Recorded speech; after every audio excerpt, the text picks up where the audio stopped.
Good morning, Texas Size Gardening family. We are out here early in the morning because today I am going to teach you how to self-pollinate some of your squash. First thing is you have to get up really early because in the morning is usually when the squash blossoms are open. And you need that because you're gonna have to take the male flower in order to pollinate the female flower. Okay, so the first thing is distinguishing the male flowers from the female flowers.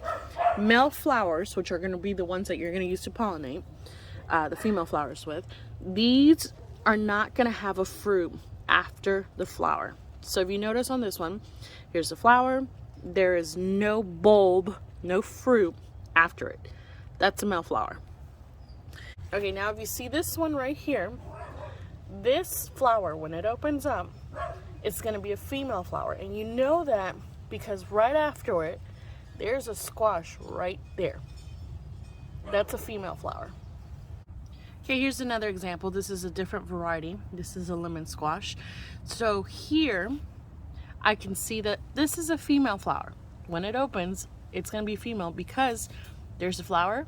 And right after it, there's a little yellow bulb. This one, when it opens, is going to be a male flower because right after it is just the stem. There is no fruit. So once you've determined which ones are the male and which one are the female flowers, what you're going to do is you're going to, and it's going to seem harsh, but you're going to take one of the male flowers and you're going to open it, if the flower's not already open. But what you're wanting to do is when you open the flower completely, in the middle of it is where, there it is, where the pollen is going to be. Okay, and if you take this pollen and you stick it in one of the female flowers that's open and you just kind of rub it in there, right, kind of like what a bee would do, you know, they take the pollen from the male flower, go into the female flower and spread the pollen, then you will have pollinated that female blossom. Usually one of these little guys, see, I just rub the pollen right there, one of these little guys would be enough to pollinate majority of the female flowers that are open that morning.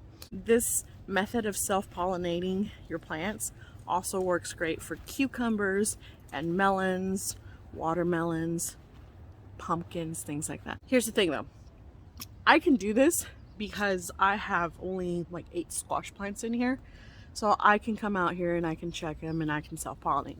If you have a lot of squash plants, I don't recommend doing this every single morning, unless you want to, but it will get tedious doing it every single morning. But again, I don't have that many squash plants. I'm trying to avoid as many vine borers as possible. So I'm okay with doing this little task in order to help my squash plants thrive. I'll see you next time here at Texas Size Gardening.